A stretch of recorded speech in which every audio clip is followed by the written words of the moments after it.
Factors affecting the rate of any chemical reaction. There are many factors which affect the rate of any chemical reaction. First is concentration of the reactants. Concentration of the reactant. Rate of reaction is directly proportional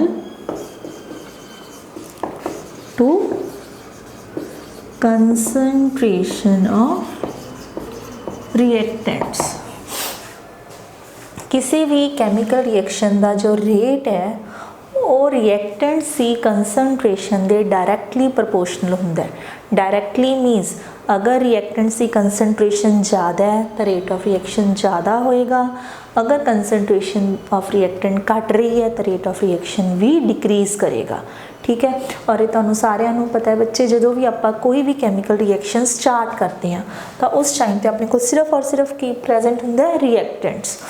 तो उस time ते जो असी reactants को mix करते हैं तो जो rate of reaction will B highest. ठीक है, वो सब तो ज़्यादा होएगा बिकॉज उस टाइम ते रिएक्टेंट्स की कंसनट्रेशन ज़्यादा होएगी। जिद्दां जिद्दां रिएक्टेंट्स प्रोडक्ट्स दे विच कन्वर्ट होंदे जाणगे तो कंसनट्रेशन घटदी जाएगी, रिएक्टेंट्स की घटेगी बट प्रोडक्ट्स की वधेगी। तो it means with the passage of time concentration of reactants goes on decreasing and hence rate of reaction also goes on decreasing. ठीक है, सेकेंड फैक्टर है तुहाडा temperature of the system.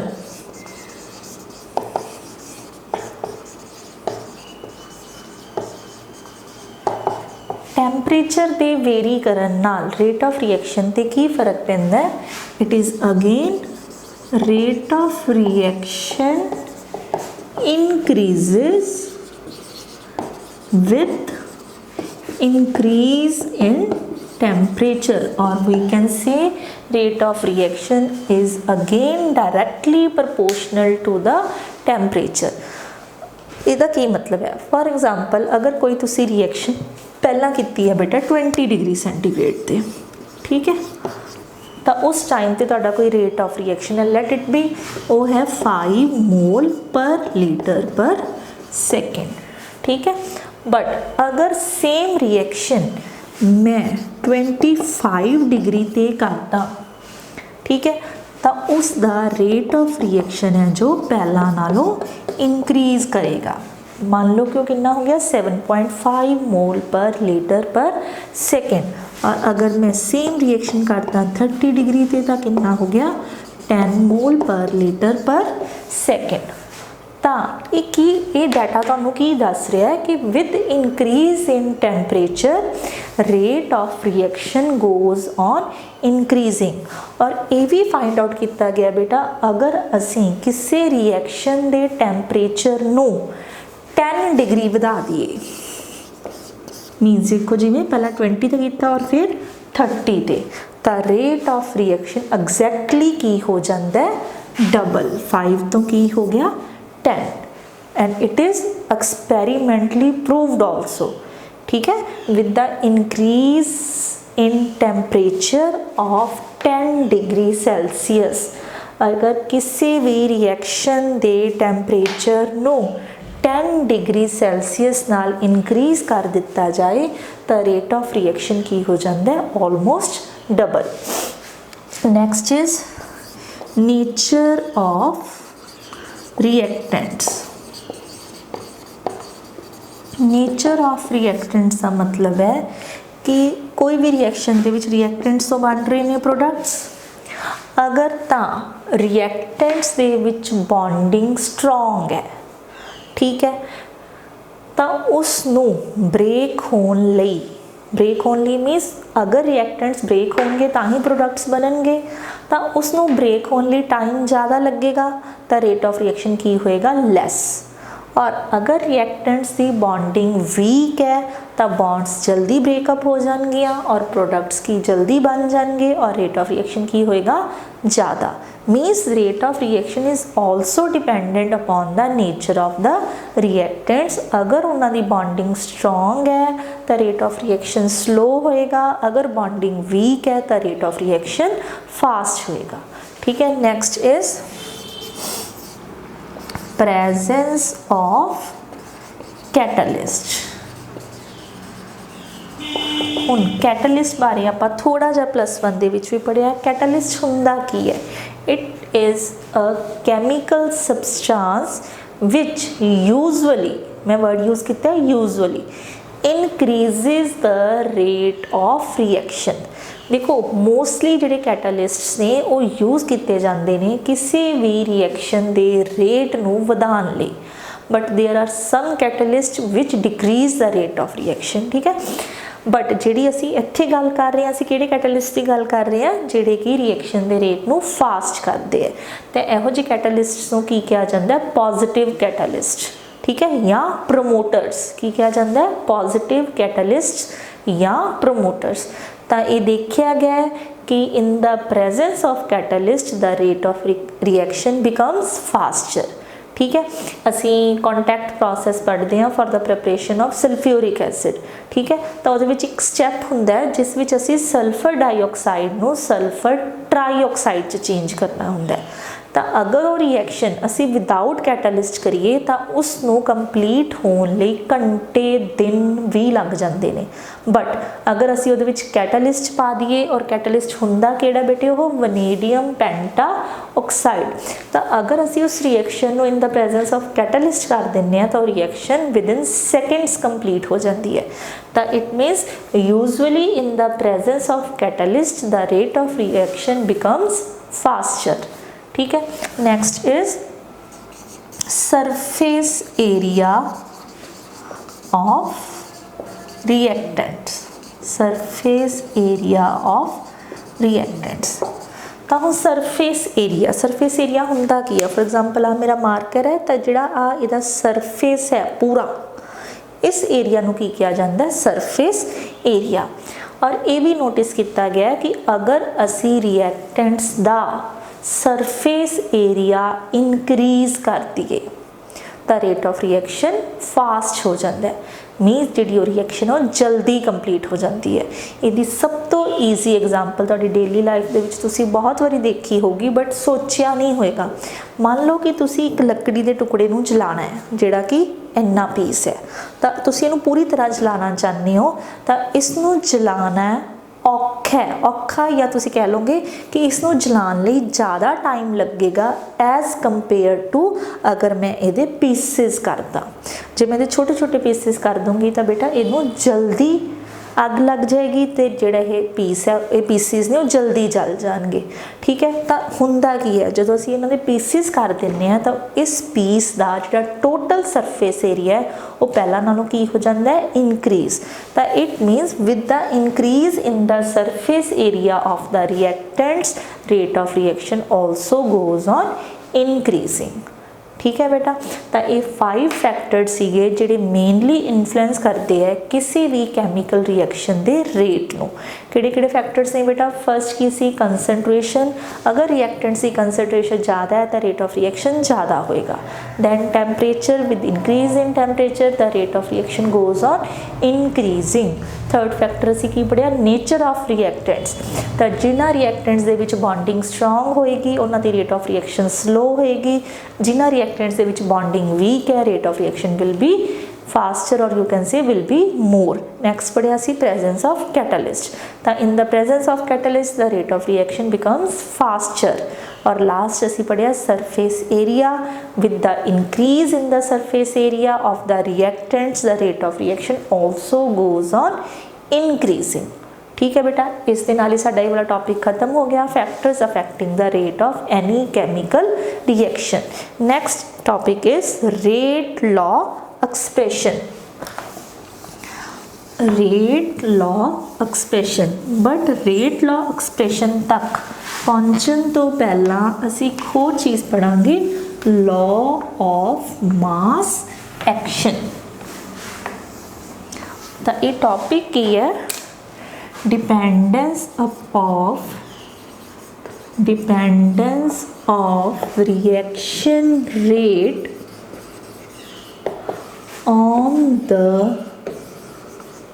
concentration of reactants। ठीक है, इस नूं ही की किया जाता है रेट लॉ एक्सप्रैशन। ठीक है, असी अल्टीमेटली रेट लॉ एक्सप्रैशन ते पहुंचना है, बट उस तक पहुंचण तो पहला असी कुछ चीज़ों को होर स्टडी करना है। तो मेन अपना टॉपिक ये है कि किसी भी रिएक्शन का जो रेट है वो कंसनट्रेशन ऑफ रिएक्टेंट्स से किमें डिपेंड करता है। वैसे तो असी ये चीज़ फैक्टर्स पढ़ ली कि rate of reaction is directly proportional to the concentration of the reactants. अगर रिएक्टेंट्स की कंसनट्रेशन ज़्यादा है तो रेट ऑफ रिएक्शन ज़्यादा होएगा, अगर घट है तो रेट ऑफ रिएक्शन घट होएगा। ठीक है, तो इसनों ग्राफिकली भी स्टडी किया जा सकता है। For example, if we plot a graph between concentration of, या सिंपली लिख लो कंसनट्रेशन, रिएक्टेंट्स प्रोडक्ट्स नाम लिखो और इधर असी की लै रहे हैं टाइम। कंसनट्रेशन यूजली लैनी है मोल्स पर लीटर दे विच और टाइम की लेना है seconds they which.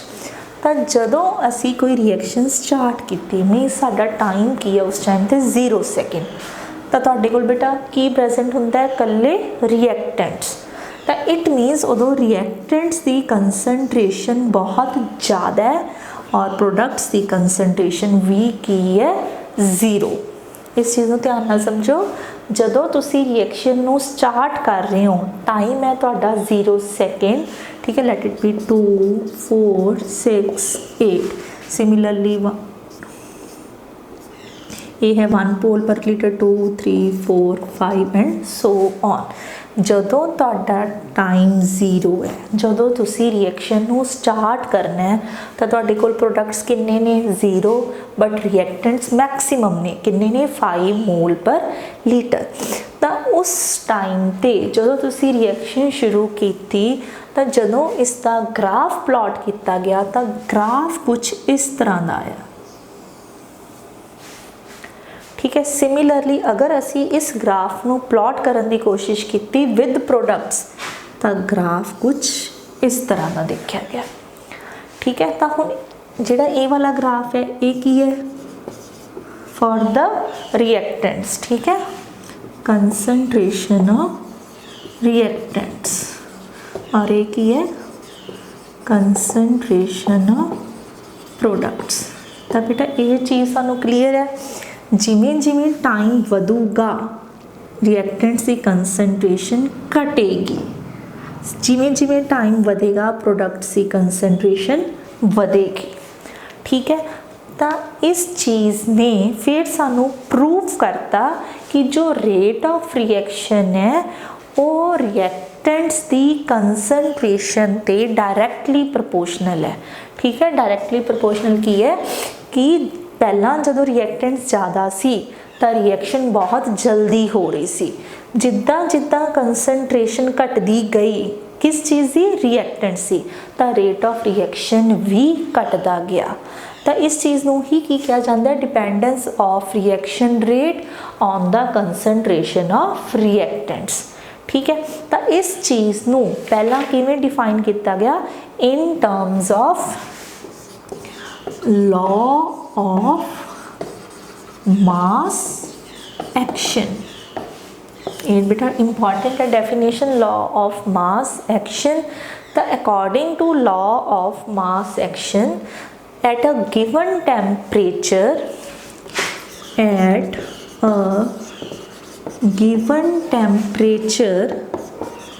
the rate of any chemical reaction is directly proportional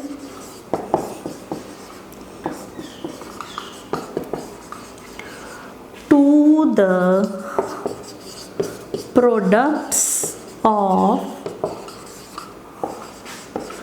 molar concentrations of the reactants with each concentration term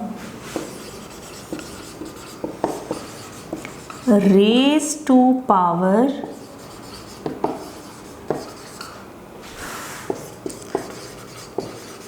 as given by balanced chemical equation।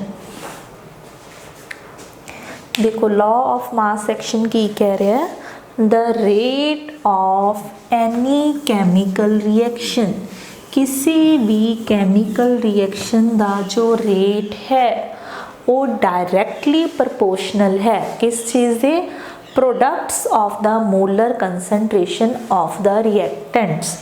But नाल ਉਹਦੀ एक दूसरी चीज़ की है, with each concentration term raised to power as given by the balanced chemical equation। For example अगर असी लगाइए साढ़े कोल दो रिएक्टेंट्स ने A plus B giving us 2AB, ठीक है, मान लो कि ये साढ़े कोल केमिकल रिएक्शन है, तो according to law of mass action rate of reaction is directly proportional to the product of molar product means ਅਸੀਂ ਕਿਸੇ ਦੋ ਚੀਜ਼ਾਂ ਨੂੰ ਜਾਂ ਤਿੰਨ ਜਿੰਨੇ ਵੀ ਰਿਐਕਟੈਂਟਸ ਨੇ ਬੇਟੇ ਉਹਨੇ ਪ੍ਰੋਡਕਟਸ ਲਿਖਣੇ ਪੈਣਗੇ। ਇਹ 'ਚ ਮੇਰੇ ਕੋਲ ਦੋ ਨੇ ਤਾਂ ਮੈਂ ਦੋ ਲਿਖੇ ਹੈ, ਠੀਕ ਹੈ, ਜਾਂ ਤੁਸੀਂ ਇਸ ਤੋਂ ਹੋਰ ਤਰੀਕੇ ਨਾਲ ਸਮਝੋ, ठीक है। Product of molar concentration, molar concentration भी हमेशा असी केड़ी ब्रैकेट लैनी है, square bracket of reactant, reactants केड़े सी ए ते बी, की बन गया product of molar concentrations with each concentration term raise to power. हुण जिहड़ियां कंसनट्रेशन टर्म्स है असी इन्हां दी पावर्स भी लिखनियां ने, बट वो पावर्स असी देखनिया कित्थों ने, जो तुहाडे कोल बैलेंस्ड कैमिकल इक्वेशन है। तो उन्हें बैलेंस्ड कैमिकल इक्वेशन है बेटा, तो इन्हां दी पावर की है जो इन्हां दे कोफिशिएंट्स ने, ताकि बन जाएगा A2B2, ठीक है बेटा। की बनया law of mass action, at a given temperature the rate of any chemical reaction is directly proportional to the products of molar concentration of the reactants with each concentration term raised to power as given by the balanced chemical equation। इस चीज़ नूं की कहा जाता है, law of mass action. But हुण जदों साडे कोल directly proportional है तो असीं इहनूं इक्वल च कन्वर्ट करते हैं with constant of proportionality K।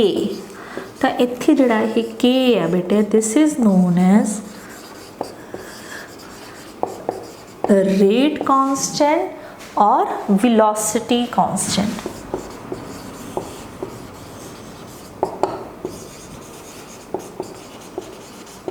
rate constant और velocity constant।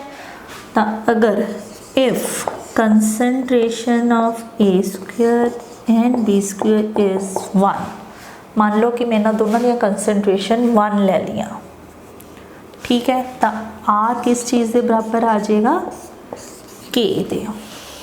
तो अगर तुसी रेट कॉन्स्टेंट नू डिफाइन करना है या वेलोसिटी कॉन्स्टेंट नू डिफाइन करना है, असी इनू किवें डिफाइन कर सकते हैं, rate constant is equal to rate of reaction when concentration of each reactant is unity। जदों सारे रिएक्टेंट्स की कंसनट्रेशन असी 1 ले लांगे तो जो तुहाडा रेट कॉन्स्टेंट है, जो तुहाडा वेलोसिटी कॉन्स्टेंट है, वो किस चीज़ के बराबर आ जाएगा, रेट ऑफ रिएक्शन दे, ठीक है। तो इस तरीके नाल असी वेलोसिटी कॉन्स्टेंट या रेट कॉन्स्टेंट नू डिफाइन कर सकते हैं, ठीक है बेटा, ये सी तुहाडा लॉ ऑफ मास एक्शन और ये प्योरली थोरैटिकल कॉन्सैप्ट सी। इसनूं प्रूव करन लई एक्सपैरीमेंटली कोई भी फैक्ट नूं स्टडी नहीं किया गया। ठीक है, फिर उस तो बाद कुछ रिएक्शनस इदां दियां नोटिस कीतियां गईयां जिन्हां दे विच लॉ ऑफ मास एक्शन है जिहड़ा वो प्रॉपरली फिट नहीं हुंदा। ठीक है, तो उस चीज़ नूं, उस कमी नूं फिर नैक्सट चीज़ नाल रिमूव किया गया और वो नैक्सट एक्सप्रैशन किहड़ा सी बेटा, rate law expression. Next is rate law expression. तो देखो रेट लॉ एक्सप्रैशन नूं डिफाइन करन लई मान लो तुहाडे कोल रिएक्शन है 2NO2 plus F2 giving us 2NO2F। ठीक है बेटा, तो साडे कोल ये रिएक्शन है। तो according to law of mass action rate की होना चाहिए सी K into concentration of NO2 concentration of F2 और बट ਇਹਦਾ कोफिशिएंट कितना है 2, ਇਹਦਾ कोफिशिएंट कितना 1। तो according to the law of mass action their rate of reaction should be directly proportional to the square of the concentration of NO2 and concentration of F2, but एक्सपैरीमेंटली जदों इस चीज़ नूं देखा गया तो इस चीज़ दे विच की मिलिया कि जो रेट सी वो किस चीज़ दे डायरैक्टली प्रपोर्शनल टू, किस चीज़ दे डायरैक्टली प्रपोर्शनल सी to the product of simple their concentration. Means इत्थे स्केयर नहीं देखा गया। ठीक है, तो ये जिहड़ा फैक्ट है ये एक्सपैरीमेंटली है, जो ऊपर सी वो थ्योरैटिकल सी। According to law of mass action का की सी जो कोफिशिएंट्स ने तुसी उन्हें रेस टू पार करने हैं, पर रेट लॉ एक्सप्रैशन की कह रहा है कि ये जरूरी नहीं है कि जो तुहानूं बैलेंस्ड कैमिकल इक्वेशन दे विच दिख रहा है वही कोफिशिएंट्स होण। ये कोफिशिएंट्स बैलेंस्ड कैमिकल इक्वेशन नालों अलग भी हो सकते हैं। ठीक है, तो इस एक्सप्रैशन नूं की कहा जाता है, रेट लॉ एक्सप्रैशन। ठीक है, तो देखो बेटा डेफिनेशन ऑलमोस्ट सेम है। देखो असीं इत्थों ही शुरू करांगे। At a given temperature the rate of any chemical reaction is directly proportional to the products of the molar concentration of the reactants with each concentration term raised to par। ठीक है, इत्थों तुसीं इहनूं चेंज कर देना है, concentration term नूं raise करना पै सकता है, विच मे और may not B equal to the par as shown in balanced chemical equation। सिर्फ असी एक लास्ट लाइन चेंज की है कि जिहड़ियां ये कंसनट्रेशन टर्म्स नूं असी रेज टू पार किया है वो जिहड़ियां पार्ट्स ने वो जरूरी नहीं है कि जो तुहानूं बैलेंस्ड कैमिकल इक्वेशन च दिखदा पिया उही होणगियां, वो उस तो चेंज भी हो सकदियां ने। ठीक है, फॉर एग्जाम्पल जिवें कि देखो साडे कोल एक एग्जाम्पल है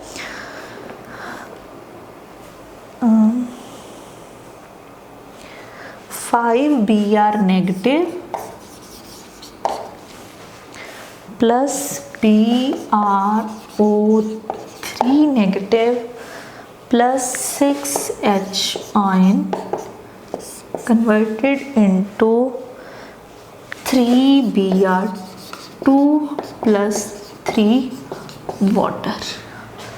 ठीक है, तो इस इक्वेशन के अकॉर्डिंग जो रेट है वो की होना चाहिए सी के BR with concentration term 5, bromate ion with concentration 1, H ion with concentration 6 sorry with power 6, but a is the rate of reaction नहीं है। रेट ऑफ रिएक्शन एक्चुअल दे विच किवें डिपेंडेंट है, K into Br negative, BrO3 negative, bromide ion, bromate ion and H ion square. तो देखो बेटा ये बिल्कुल मैच नहीं कर रही, ठीक है। तो ये जो ऊपर वाला एक्सप्रैशन सी जिहड़ा कि कहंदा बैलेंस्ड कैमिकल इक्वेशन के अकॉर्डिंग जो तड़ियाँ पार्ट्स बन रही ने उन्होंने लिख दो, वो तो सी according to law of mass action. But जदों असी इसनूं कहा कि जिहड़ियां वो रेस टू पार ने वो जरूरी नहीं है कि जो तुहानूं बैलेंस्ड कैमिकल इक्वेशन च दिख रहा उही होणगियां, then this definition is known as rate law expression, ठीक है। तो इन जनरल इसनूं लिखिया जाता है, देखो according to law of mass action rate की हो सकता है, किसी भी कैमिकल रिएक्शन का रेट की हो सकता है। असी जनरल रिएक्शन लै लेने हैं, असी एक जनरल रिएक्शन लै ली, A moles of A plus B moles of B plus C moles of C giving us D moles of D plus E moles of E। तो लॉ ऑफ मास एक्शन की कहेगा, A raise to power A, B raise to power B and C raise to power C। But rate law expression की कहेगा, it will be rate can be equal to K with A raised to power X, B raised to power Y, Z sorry C raised to power Z। तो ये जिहड़ियां raise to power असी कीतियां ने X Y Z, A B C दे बराबर भी हो सकदियां ने और ज़रूरी नहीं है कि बराबर होनगियां, विच में और may not be equal to the powers as shown by the balanced chemical equation, ठीक है। तो ये बेटा टॉपिक सी तुहाडा how the rate of any chemical reaction is dependent on the concentration of reactants.